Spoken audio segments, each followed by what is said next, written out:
Hello and welcome to another segment of Nuzlocke analysis. Last time I talked about slacking, and this time it's another gimmick Pokemon in Wishiwashi. As usual, a lot of what I'm saying here is going to be abstract traits of the Pokemon that could be applied to, say, a Romhack before factoring in any buffs given to the Pokemon and so forth.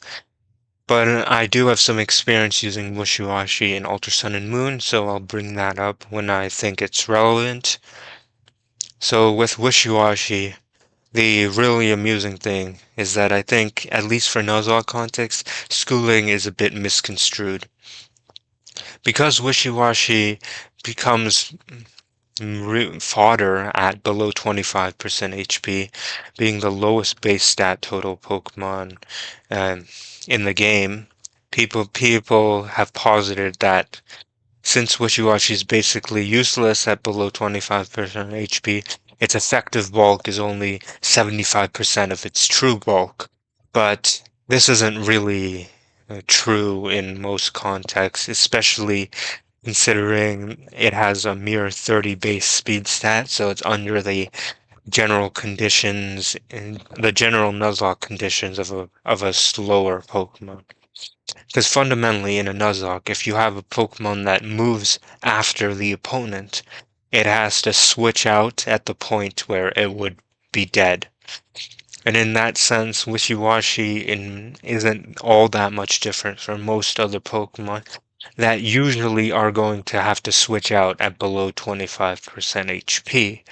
Like, for example, let's take Wishiwashi versus a baseline Stoutland, no boosting item, just using return. With a min roll of 41.5%, that means that Wishiwashi is going to have to switch out at least if it's below 41% HP, which is significantly more than the schooling threshold. And if you're taking high roll, then it'd be 50% with crit.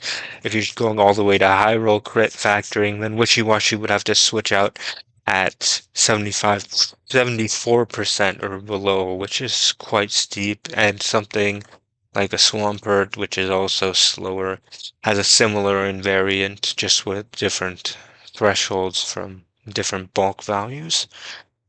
That is a very important note, and because of that, which the schooling drawback isn't all that much of an issue in the sense that most of the time, let's say even against like a Wigglytuff using Dazzling Gleam, Wigglytuff isn't the most threatening Pokemon, and normally it still can't get Moonblast, sadly. In a Romhack, it most likely would.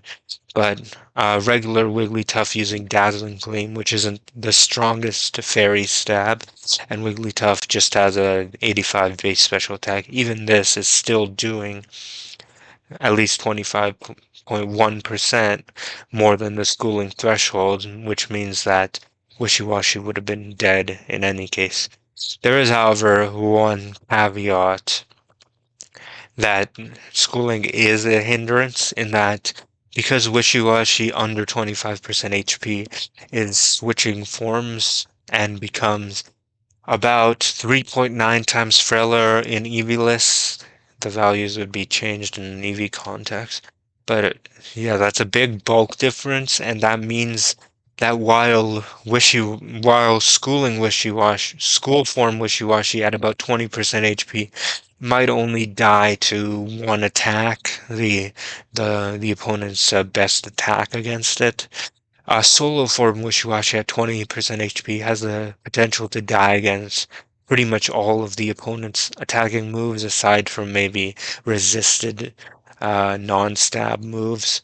And as such, when you go to schooling range, you're much more likely to bait random move from the AI, since the AI will randomly choose among its moves that would kill Wishiwashi.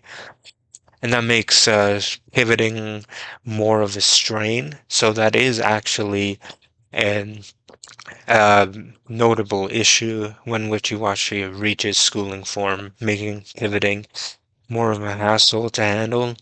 But fortunately, this isn't all that much of an issue, because especially when you're playing around crits and stuff, Wishiwashi's conditions for switching out tends to be above the schooling range anyway, usually when you're about like 30%, maybe 35%, especially when you're playing around a crit. You're going to be switching Wishiwashi out regardless. And there are also some things that can help mitigate the schooling factors there. Uh, but for now, before going into that, let's walk over more of the math behind schooling hindrances.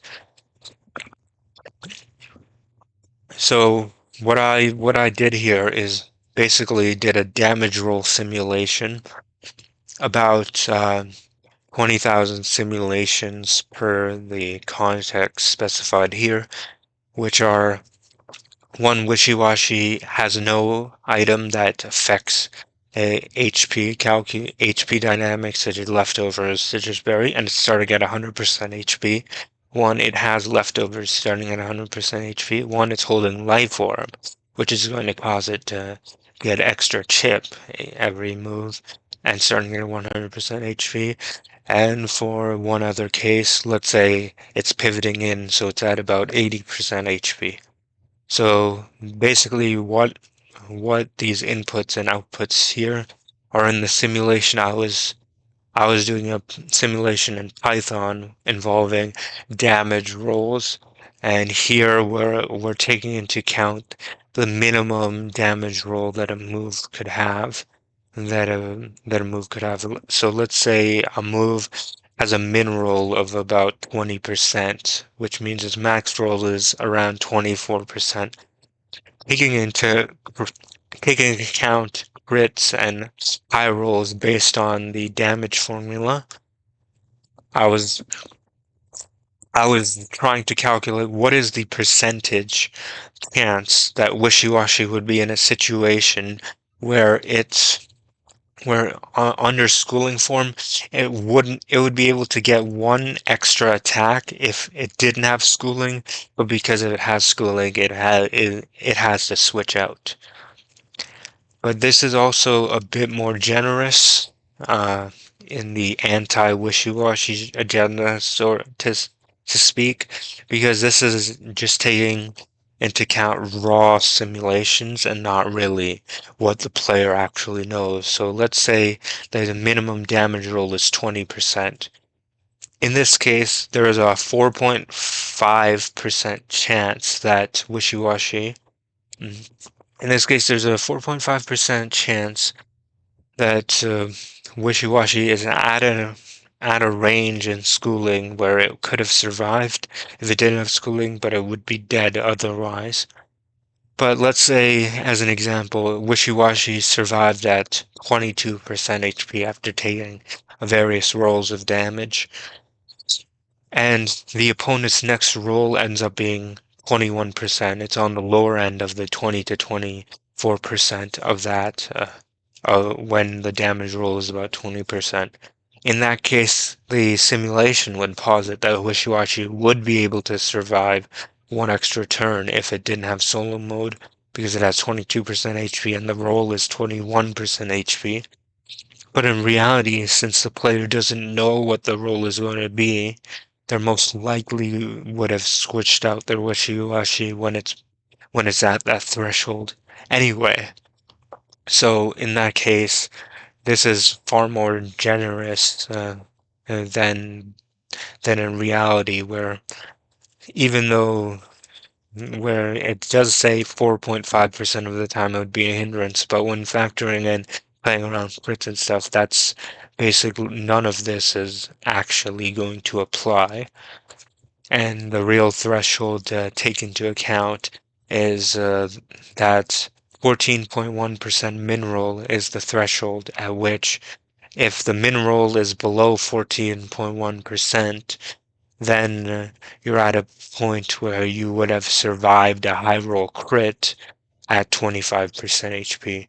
So really, so when playing optimally against damage calculations, these are the really only factors that come into play where schooling could be more of a hindrance. Hindrance in terms of Wishiwashi's turn economy.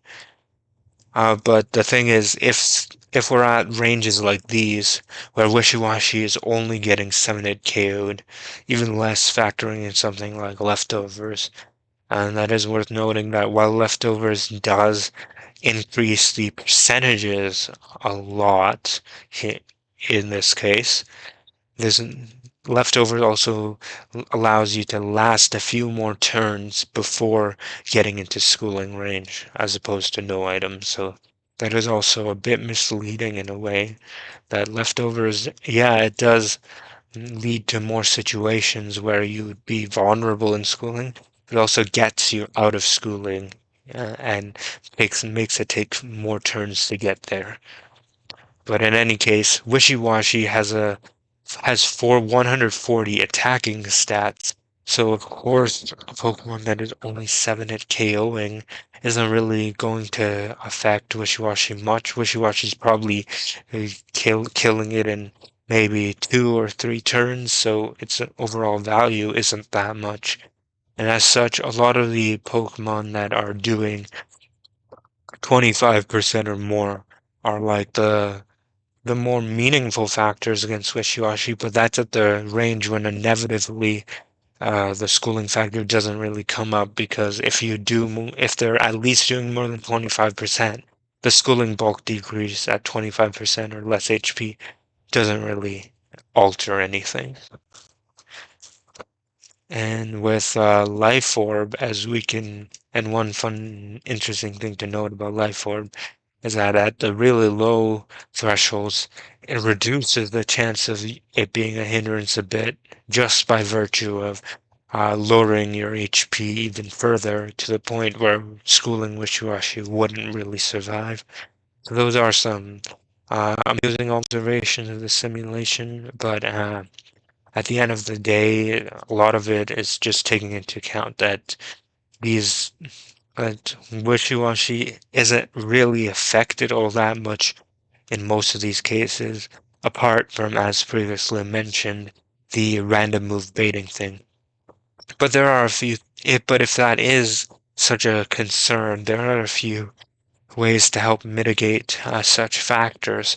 First of all, in Generation 7 specifically, that was the generation when the healing pinch berries got buffed significantly, and they got nerfed right afterwards.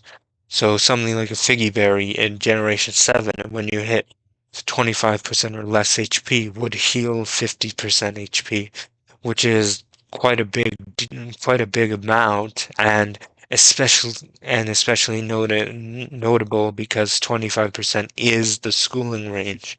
So for a Pokemon that gets hindered specifically in that range, getting a 50% pinch is a huge deal.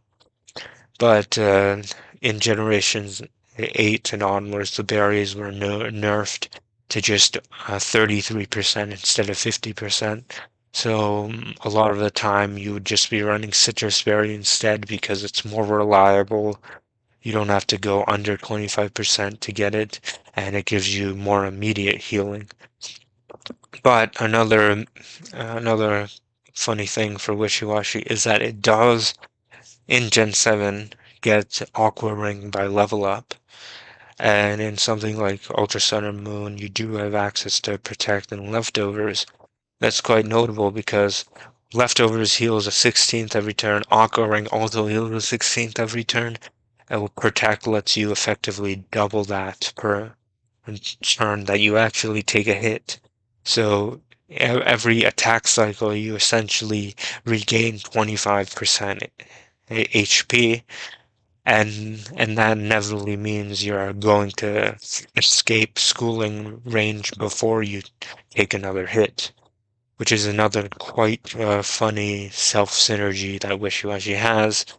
And another thing with Wishiwashi is it does get dive by level up too, which is another quite notable factor because if you're pairing leftovers, Aqua Ring, Protect, and Dive together, you're getting effectively 37.5% healing per attack cycle per hit you're taking and hit you're dealing to the opponent.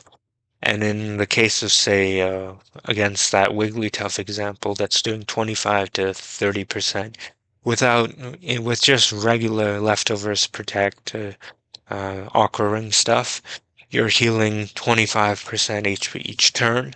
So some turns you effectively take 0 damage, and if Wigglytuff high rolls, it's only doing 5% damage on that turn. And when you have dive to the factor, Wishiwashi is effectively healing more than the damage it's taking without having to actually use a move to recover after the initial occurring usage. So that is quite interesting in the sense that that makes you far more resilient to crits as you're essentially healing back even in low roll crit range, and you're healing back a regular move. So a lot of the time you're going to sustain a lot of HP in this case, and dive is a pretty solid attacking move, being 80 power. That's not all that far off from, say, waterfall or liquidation, which are Wishiwashi's other physical moves. The one main caveat with dive is that it does depend on the AI. If the AI is built to exploit the invulnerable turns when taking into account speed factors, like say the opponent is faster, and it's in a dive turn, the opponent, if it attacks you, wouldn't do any damage to you, and in that case, it would be more worthwhile for the AI to use a status move. And if the AI is programmed with that in mind, then you are giving them a free turn on that invulnerable dive turn. But in something like vanilla, where there isn't really that kind of logic, in Ultra Sun and Moon, for example, where I was using Aquaring Protect Dive Wishiwashi to good effect, it can even have an additional advantage in that if the AI is still using its best attacking move against you, you're burning an additional PP of that, and when you're factoring protect and dive burning 3 PP of the best move for each hit of that move that actually hits Wishiwashi, that is quite notable, and in Ultra Sun and Moon, it led to the cases where their best attacking move was depleted pretty quickly, and Wishiwashi got to go back to full health essentially because their other moves don't do enough to get get past the 37.5% per attack cycle of occurring protect dive leftovers. So another funny consequence of the whole occurring thing is that effectively occurring is most valuable when the amount of damage Wishiwashi takes is about 25% or less, or 37.5% or less in the case of dive. And as we can see here, the here the it's the low damage ranges in which schooling is the biggest factor. So in the higher damage ranges, when schooling is essentially a non-issue, uh, occurring it doesn't come up as much. But in the lower cases where schooling is more of an issue, especially when trying to avoid random baiting, occurring puts in a lot of value. So that leads to some really interesting properties where occurring interacts incredibly interestingly with Wishiwashi's traits. And I guess now, before moving on with schooling, to be fair, there are a few things to note on what other hindering factors schooling, not all relevant for Nuzlocke standpoints or the general ways in which you'd use Wishiwashi. But a big reason why schooling is worse in say competitive Pokemon it's not all that much different from the slacking in the sense that slacking is much worse because it's far more exploitable with this gimmick. And similarly with Wishiwashi, once it gets to 20%, it's not actually doing any meaningful damage or so forth, which gives the opponent a turn to do whatever, use a setup move, maybe switch to a Pokemon for essentially free. And that makes Wishiwashi more vulnerable, but at the very least, Wishiwashi got U-turn from the very beginning, and in Gen 8 it got flip turn as well, which can be a solid middle ground in situations like that, where if the opponent is trying to exploit Wishiwashi by using a setup move or value switch, you do get to switch out into your best option against that move by using a slow U-turn or flip turn.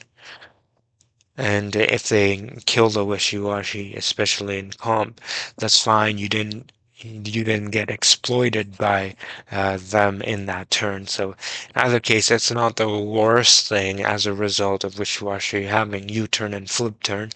And in a Nuzlocke context, those moves are pretty nice for Wishiwashi in general, in addition to the fact that they're pretty good for slow, decently bulky Pokemon that can use the moves, move after the opponent, switch out and freely into another Pokemon in the back that maybe is an offensive sweeper that is harder to switch in safely. There's that factor that's also true with other slow Pokemon. But there's also the fact that you can use flip turn or U-turn on the turn that you know you're going to hit schooling, and in that case you can switch out without having to worry about random move. So again, that's another one of the various tools Wishiwashi has to avoid the random move problem at schooling ranges with flip turn and U-turn if you're planning awkward, if you're predicting the schooling range, Aqua Ring to get you out of it in situations, even with crits and so forth. And specifically in Gen 7, the pinch berries, which were almost kind like made for Wishiwashi.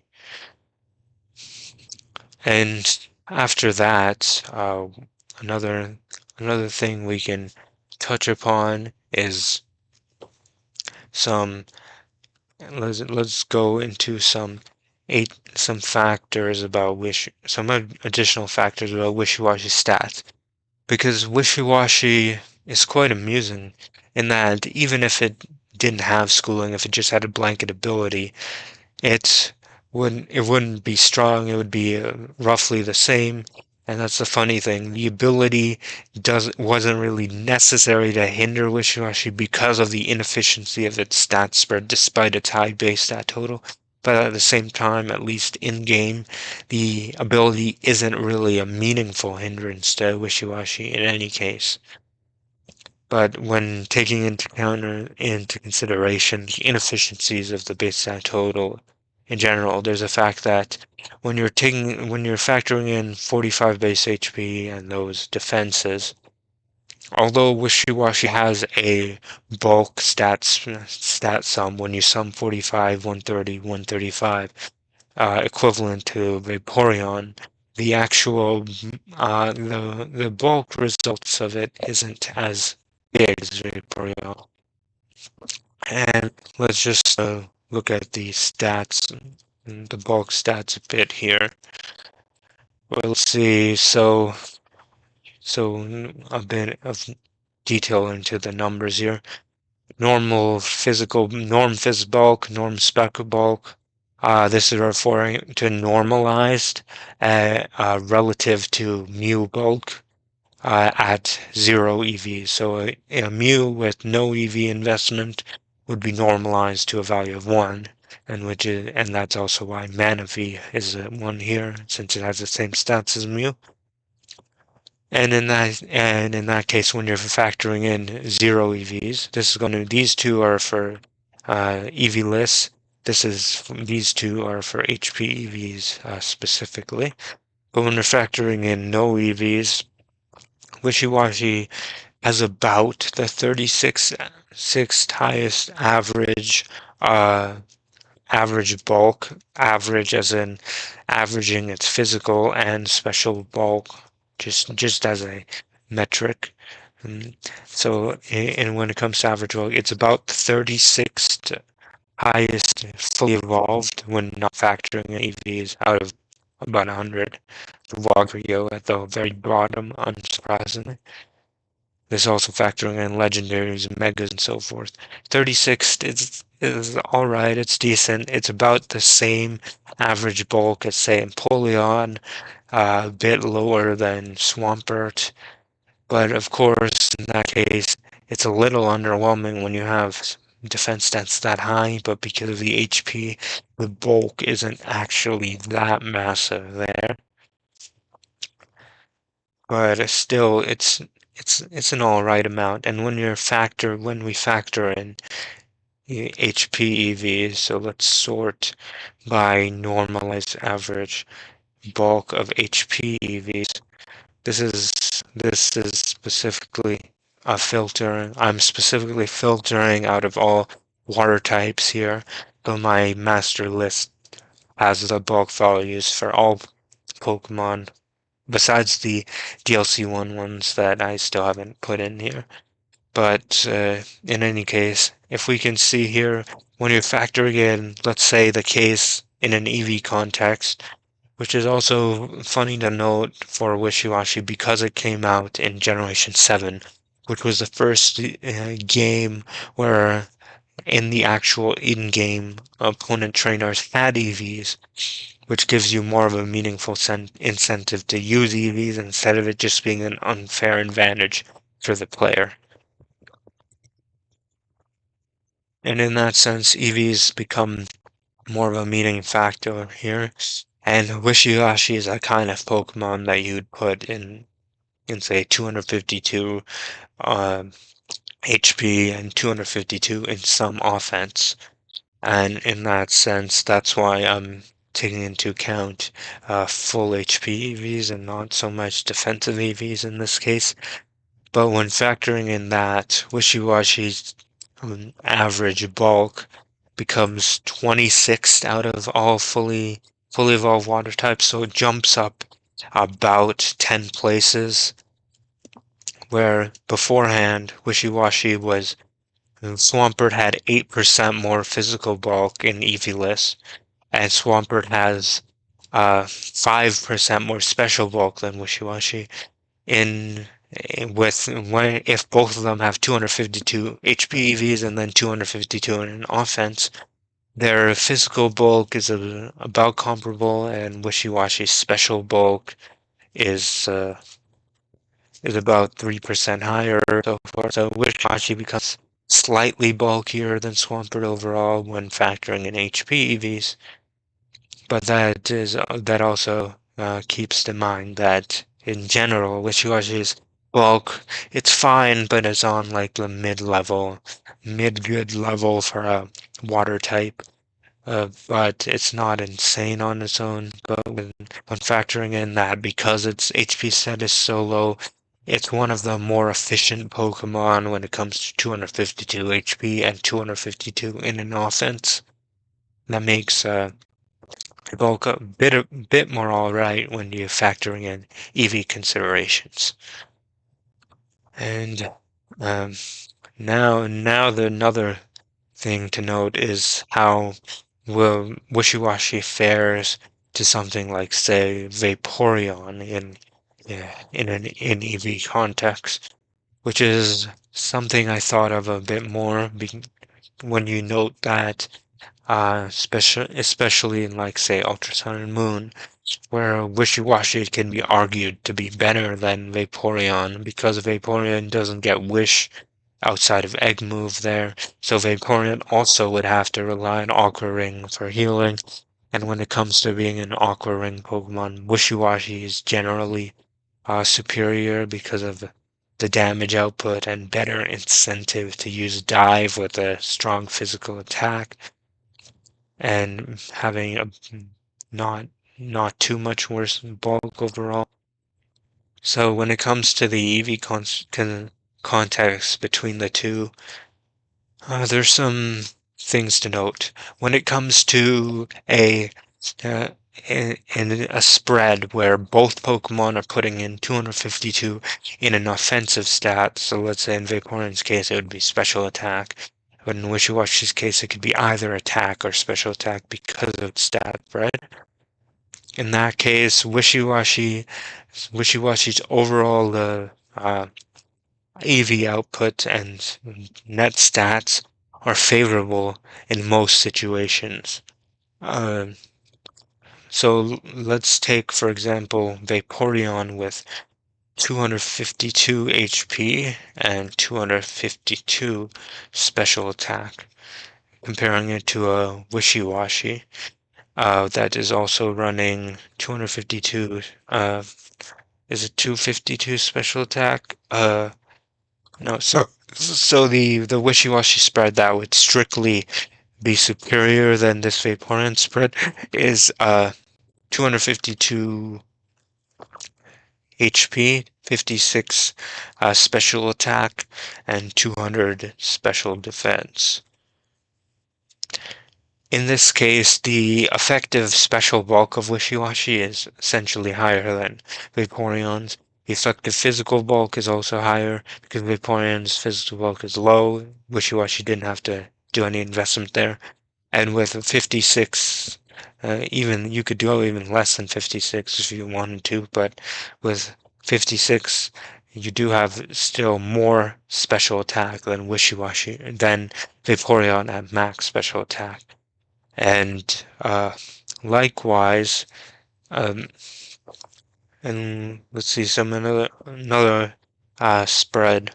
If Vaporeon is using, say, 252 special attack, 252 special defense, not the most unlikely thing, but hypothetically, if this is something that's happening, Wishiwashi can't like strictly beat it, unlike the other EV spread, but there are some EV spreads where Wishiwashi can be about 40% more physically bulky than Vaporeon, while only losing out to Vaporeon. While Vaporeon was only 9% more specially bulky, and still having higher damage up from Vaporeon. Though from the notes, I forget the specific stat spread where this is the case.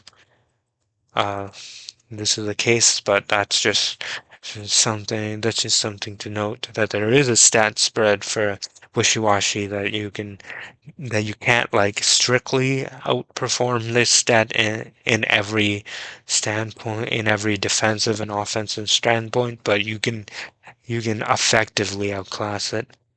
But notable to note is for all these we mentioned, Vaporeon specifically having 252 special attack EVs. If Vaporeon is investing all of its points into bulk of some sort, it could be, I don't know, 252, 252, or 252, 256, whatever is relevant for a specific scenario. Wishiwashi can't really match that with any defensive allocation, a big part because Wishiwashi with defensive stats that high, the EVs there don't get as much payoff compared to its HP. So when it comes to a full defensive spread, Wishiwashi can't match Vaporeon. But when it comes to a more tank of offensive and defensive EV spreads, Wishiwashi does overall beat out Vaporeon in those EV considerations. And so that whole EV thing is partly notable because EV factor is one of the things that makes that base 45 HP stat a bit decent, because for a tank Pokemon, EVs, and in offensive, a tanky slow Pokemon, EVs its offense and its HP are generally the main ways to go, and Wishiwashi's low HP means it gets a lot of value from maxing out its HP, so that's fairly solid in that case. When it comes to HP factors, another big thing to note is Wish, especially since if you're doing like say mono water, Wishiwashi would have high HP water type partners such as Vaporeon or Alomomola. One thing to note is that in an EV-less context, jumping back between EV context and EV-less context, because different Romhacks and Nuzlocke rule sets, some involve EVs, some do not. But in an EV-less context, Alomomola, as well as Chansey and Blissey, of course, can heal Wishiwashi to full with Wish, because Almola's HP is slightly more than double Wishiwashi's. And Vaporeon can heal Wishiwashi by about 87%. And outside of mono water stuff, even taking something like, say, an Audino with only 103 HP, Audino's still healing Wishiwashi a whole 75% of its HP. So Wish works pretty well thanks to Wishiwashi's low HP. But of course, that is synergy outside of just itself. But one other thing worth noting, because of its low HP, is that it's one of the more decent users of Shell Bell, though Shell Bell isn't an ideal item in its regular incarnation. In some ROM Shell Bell gets buffed to say 1/6 of its HP, sometimes even more, like 1/5. And in those cases, that is quite meaningful for Wishiwashi, since it gains a lot. Because of its low HP, the opponent's HP tends to be higher than it, so it gains relatively a lot from Shell Bell. So when Shell Bell's buffed, Wishiwashi gets a big win there. But even if Shell Bell isn't buffed, if you have more limited item options, like say leftovers isn't available, or you only get one leftovers, or your item clothing and you're only allowed to use one leftovers, then you might, if you're not doing protect occurring stuff with Wishiwashi, and you're just going with like a more straightforward attacking set of a bunch of moves like Earthquake, Ice Beam, Earthquake, Ice Beam, Surf, or Liquidation, or whatever, Flip Turn, U-Turn, Flip Turn or U-Turn, maybe U-Turn for additional coverage, but Flip Turn for stab. If you're doing something like this, then you might decide to give Wishiwashi Shell Bell if it doesn't need to increase its damage output in a certain context, so that you can give your leftovers to one of your other Pokemon that might need to use it more. Mainly because suppose Wishiwashi is up against a base 70 HP Pokemon that it 2-hit KOs, which given its 140 attack and stats, is a decently likely occurrence, especially since you can pinpoint their weaker defensive stat, Liquidation Pokemon that are more physically frail, and Surf Pokemon that are more specially frail. And in that regard, you can pick up some decent damage and get some Shell Bell recovery against a Pokemon with base 70 HP. You heal 7.6% HP per turn if you're 2-hit KOing. So that's slightly better than leftovers. The leftovers is better if you can run protect for example, for that free, like essentially 12.5% per turn. But if you're going all out attacking and you have leftovers and something else, that's all right. And also you got to consider that against something like an Excadrill or a Hippowdon that you can often one-hit KO with Wishiwashi. They have high HP stats such that you're getting about like 18% of your HP, 15 to about 20%, depending on which of these Pokemon. But you're getting quite a significant amount of HP from your Shell Bell. And so the main thing to note is that depending on how you're using Wishiwashi in a fight, it could be the case where Shell Bell is healing you more than a Citrus Berry would have. So it could be a solid alternative over leftovers in certain fights. Now another more hindering aspect of Wishiwashi's HP stat is that it doesn't end up being the best at using recoil moves, but it doesn't get Wave Crash anyway at this point. It could possibly get Wave Crash if it's introduced in a newer generation, because Wishiwashi isn't in Gen 9. It was in Gen 8, but Wave Crash was only starting from Legends Arceus. So um, it could potentially get Wave Crash in the future, but because of that HP stat, Wave Crash on Wishiwashi isn't the most ideal thing against, let's say, a blanket Mew or something, and you Wave Crash it. You're taking, you're still taking only 19.3% of the oh no, this is with HP base. You're taking a quarter of your health and you're slower. So Wave Crash becomes a bit riskier on something like Wishiwashi, but doesn't even have it, and it only has Double Edge, which is not really a move it's ever going to use. But it is worth noting that HP does make recall moves a bit worse. And similar to Shell Bell, that HP stat makes draining moves quite good on Wishiwashi, but it doesn't get any draining moves.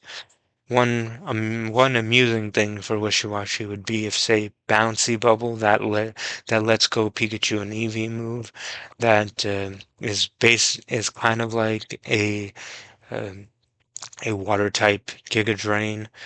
Was originally 90 power, but nerfed to be 60% within the code, but it's not even available and might not ever be available. But that is worth noting if it has a move like, if it ever got a move like that. In my own Romhack, I've been contemplating something like that. We're considering making Bouncy Bubble a water type Giga Drain that with fairly limited distribution, and Wishiwashi would be one of them. With that distribution, it'd be quite potent in Wishiwashi's case, having 140 special attack to do a fair bit of damage and heal back a lot of its HP because of its low HP stat. So that is worth noting as a potential avenue for Wishiwashi. Now, regarding Wishiwashi's low speed, there are some things worth noting that can also make schooling an additional hindrance, specifically in that, especially in VGC, Wishiwashi is quite often paired in Trick Room teams with something like, say, like Comfey that would use, say, maybe would maybe set up Trick Room and then use Party Giga Drain with Triage to activate a weakness policy. In that regard, if Wishiwashi is moving that first because of something like Trick Room, then schooling does become more of a hindrance, because if it does reach below 25% HP, it would normally actually be moving first and doing damage, but not be doing anything because it got into its fodder form. And and similarly, Wishiwashi does have some speed control options, such as Mud Shot and Bulldoze. And more meme, there is Skill Shot. So in some cases, Wishiwashi could get to scenarios where it's outspeeding an opponent, and in that case, schooling becomes more of a hindrance. But most of the time, you probably won't have to worry about that, and Skill Shot in particular is a big meme on Wishiwashi. With a Pokemon this slow and this vulnerable at low HP, you are not using a move to raise speed by one stat and lower bulk. But Bulldoze and Mudshot can be alright moves, being solid coverage in the early game, and they're both modern TMs. So if it's a Romhack that's accommodating for modern TMs and modern flexibility in TMs, then you could get to scenarios where you could switch between Mudshot and Bulldoze, especially since a lot of Romhacks do increase Mudshot to 100% accuracy. You could reasonably switch those moves depending on which uh, does more damage against the opponent as an early game ground coverage move that can also debuff them so that Wishiwashi can outspeed maybe like base up to base 50 speed considering no EVs. Uh, yeah, you can go up to base 53. You can outspeed up to base 53. No speed EVs, neutral nature against another neutral nature. So there is that, and these two moves can also be solid support for one of your other Pokemon that's switching in and going to want to outspeed to get a kill or so forth. And on the note of having the flexibility of being able to swap between its physical and special move with those offensive stats, a lot of Wishiwashi's stat inefficiencies come from having 140 in both offensive stats, which is kind of a waste in base stat total, but of course has its advantages, especially in a Nuzlocke context, if you're playing a game with docks and you have reasonable move switching, since Liquidation and Surf are TMs in most recent generations, so sometimes you might be able to expect to be able to switch between such moves fairly frequently, and you can continue to hit the opponent's weaker defensive stat, which can be a big deal in specific fights. Though in general, where a Pokemon like this might benefit more from having some of that attack reduced to go into HP, for example. But I do think I do like the concept of a mixed of like a more inefficient stat spreads like this, where the HP could have the HP being higher and defenses being a bit lower would have increased its effective bulk. It could have been it could have had more meaningful overall stats if it didn't have 140 in both offenses, but I do like having more inefficient stat spreads since not every Pokemon should be min-maxed Paper 2 in first one specific function. There is a nice flexibility that comes from having mixed offenses. And we can compare that to, say, a Swampert, which, as we discussed earlier, Swampert is a bit bulkier on both ends without EVs, and a bit less bulky overall than Wishiwashi with HP EVs, but they're around the same defensive ballpark, with the main difference being that Wishiwashi is more potent offensively. Wishiwashi's Liquidation can do about 21% more damage than Swampert's. There is of course the caveat that Swampert has stab on Earthquake. So Swampert's Earthquake is doing about 23% more than Wishiwashi's. So that is also worth noting, but Wishiwashi having Earthquake is pretty good as far as its status as a water type goes. And Wishiwashi's Ice Beam is far more potent than Swampert's, because Wishiwashi's special damage output is about 46% more than Swampert's, and with Swampert's stats here, Ice Punch and Ice Beam. Swampert's Ice Beam is only an EVless Swampert's Ice Beam does only about 3% more than its Ice than its Ice Punch only does about 3% more than its Ice Beam, so they're about the same, while Wishiwashi's Ice Beam hits really hard, and Wishiwashi especially fares pretty well against something like a Skarmory that Swampert would have a bit harder time breaking, but Wishiwashi can do a whole 65% or higher against Skarmory, so that Skarmory can't effectively just roost stall it out, outspeed and roost stall it out. While with Swampert, the liquidation damage output is only like 27 to 32 compared to Wishiwashi Massive Surf. So Swampert ends up be running Surf as well, and only doing like under 50% compared to Wishiwashi's 65% or even more. So that is quite notable in that sense.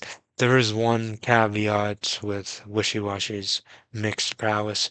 It's unfortunate that it is not one of the Pokemon to get Avalanche, especially since a bunch of Pokemon that I associate similar to Wishiwashi, like say Wailord. Wailord gets Avalanche, Dondozo gets Avalanche.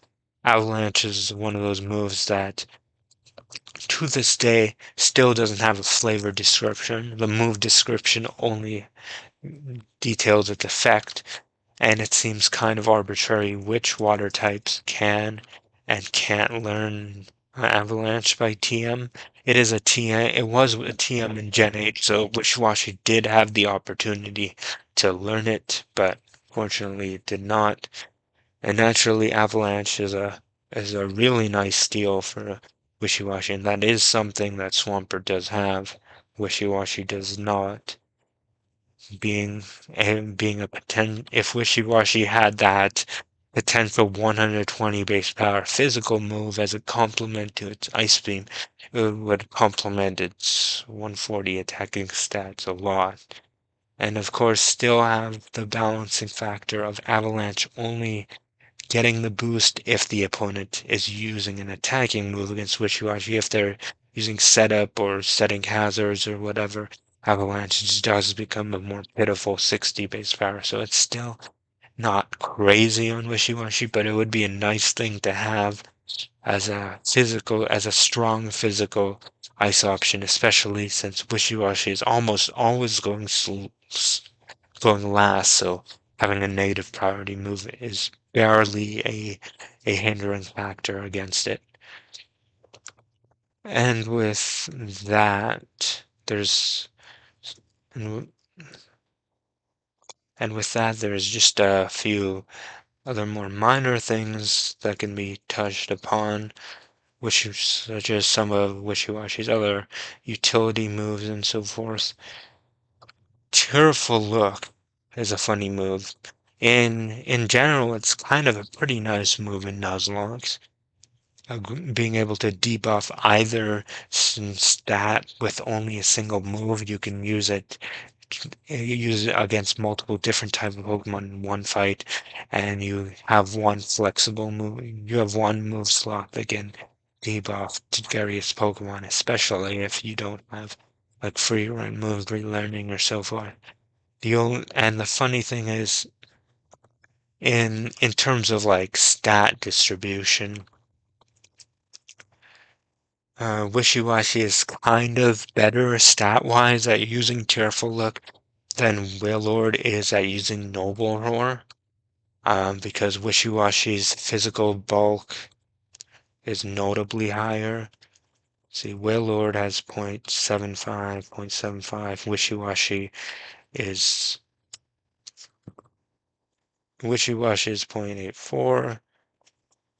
847, Noble 0.75. So Wishiwashi's bulk on both ends is about like 12% or so more than Wailord's.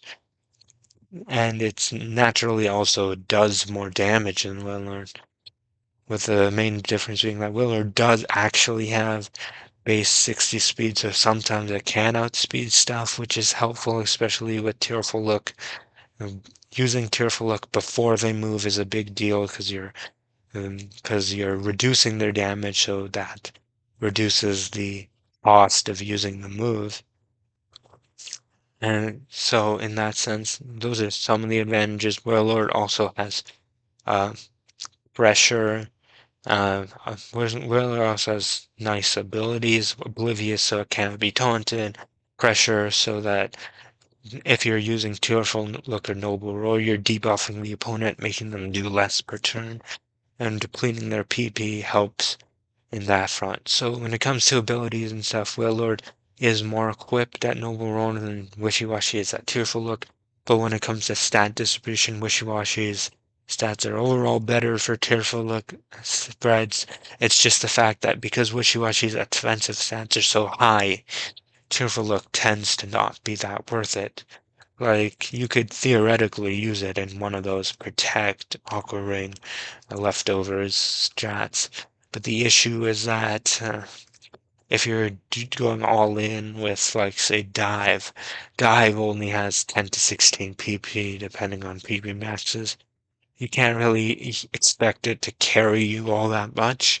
So if you're using a set like this, the move you'd probably use is Whirlpool, which synergizes decently with like the number of turns you're sustaining with Tearful of Protect. But when you have a Pokemon as strong as when you have a Pokemon as strong as Wishiwashi, using a move so low that banks more on its passive damage than its actual damage, that's kind of a waste for Wishiwashi.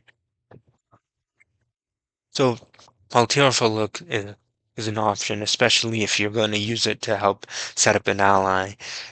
It's not really going to be something you're using on Wishiwashi all that much, especially when you're playing around crits and so forth. But it is worth mentioning because Tearful Look is a pretty good move to have on a Pokemon, and it is a move Wishiwashi has, just not the best for Wishiwashi in particular. Wishiwashi also has Helping Hand, which is a big deal for doubles, and I think Wishiwashi gets it quite early in vanilla too.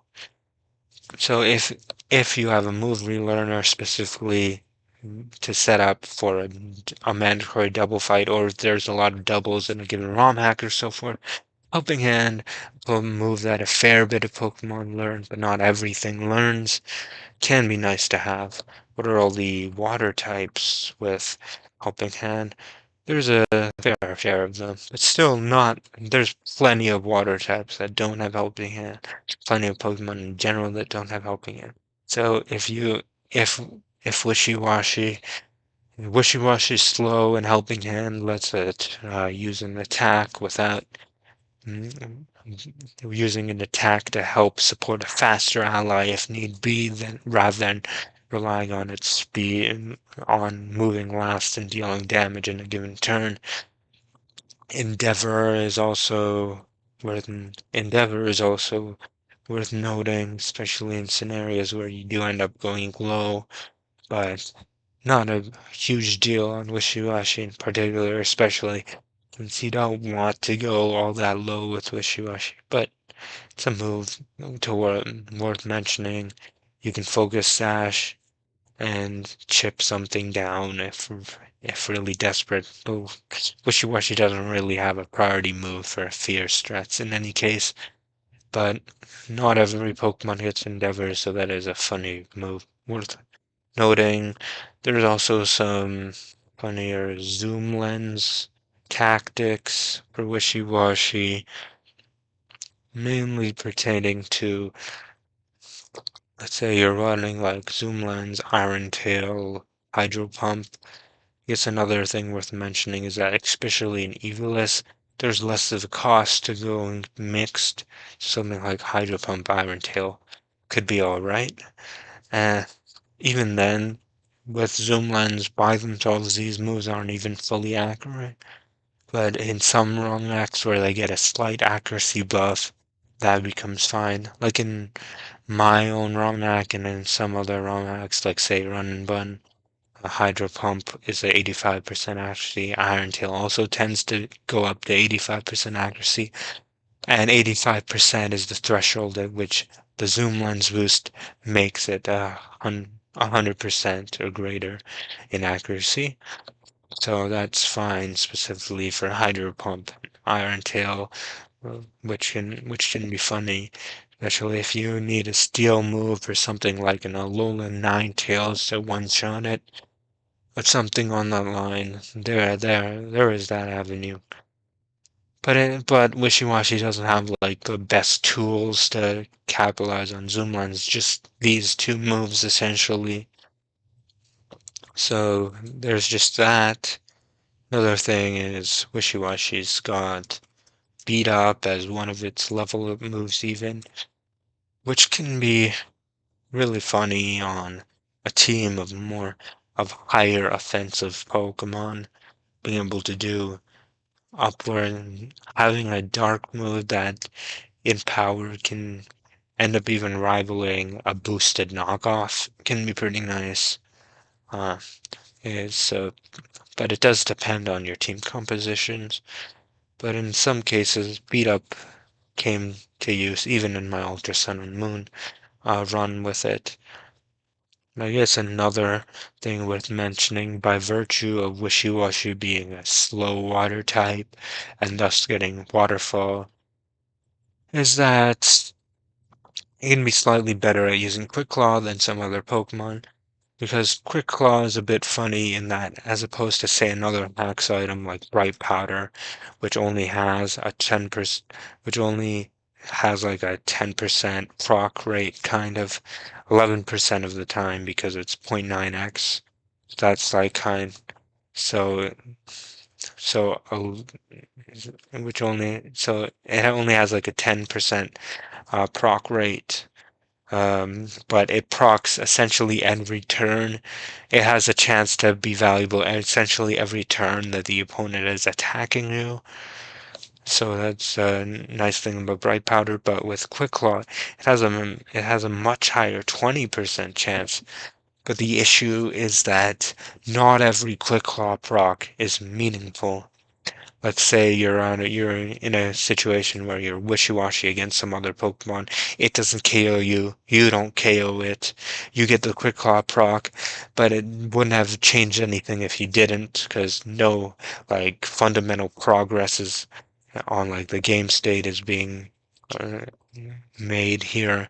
Uh, with the exception of if they have something like a Thunder Wave or a Headbutt to flinch you, or something like that that would compromise your turn. Quick Claw helps in that case, or if they're like growling you or something, Quick Claw has a potential to help you get a bit more damage there.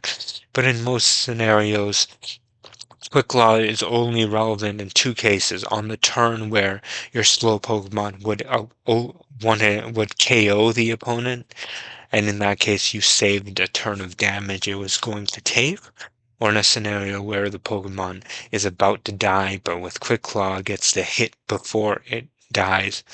The latter case obviously is not something ideal in a Nuzlocke context, so it's mainly just a former case that comes up where you get an additional hit if you were to one-hit KO.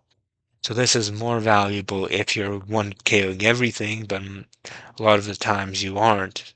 A lot of the KO ends up being two-hit KOs, so Quick Claws are only going to be relevant in like the one turn of those two-hit KOs.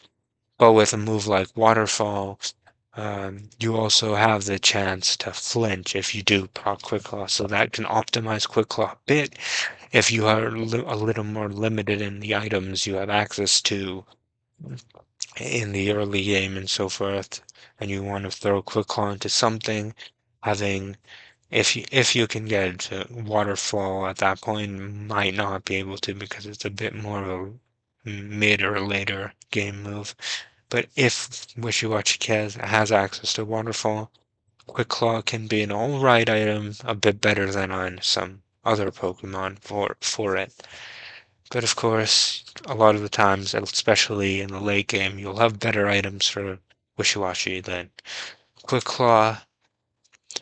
And with that, I think that's most of what I have to say about Wishiwashi. To end things off, Wishiwashi is a Pokemon I find really fascinating, an inefficient stat spread, but has a lot of tools to make use of it in various ways. That low speed stat, in a sense, at least in game, kind of invalidates the very drawback that is fundamental to it with the schooling form change. It has those high offensive stats that lets it, although not be as efficient in its stat spread as some other Pokemon, lets it be quite flexible in the kind of Pokemon it's able to 2-hit KO, especially if you have very flexible move options with TMs and like more modern games or so forth. And that HP stat, despite being a bit inefficient, is a bit nice, especially given that the game it debuted in is like the first one where you it can be justified to use EVs in actually in game before getting into a battle facility and so forth. And EVs are pretty good for relative to that low base stat because of that flat increase. And it has stuff like U-turn and flip turn to switch out before it would get right before the turn where it would switch to its schooling form.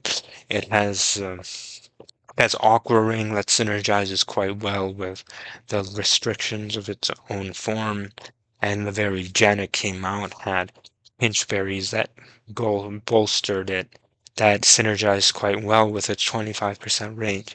So in that sense, Wishiwashi has a lot of details that complement it despite the hindrances and the less than ideal stat spread in general, and as such, it makes it a Pokemon I quite respect, as I'm not really a fan of just every Pokemon being overtuned and straightforward to use. I like Pokemon that have drawbacks but have interesting ways to get over those drawbacks that don't come up as much in other cases, like which Aqua Ring in-game is alright on some other Pokemon, but Wishiwashi specifically has a dynamic to Aqua Ring that other Pokemon do not, and something like that I find to be fascinating. And with that, the next video might be on Hypno, on a Pokemon that has fairly middling stats, but some very interesting move pool options. Until then, have a nice day.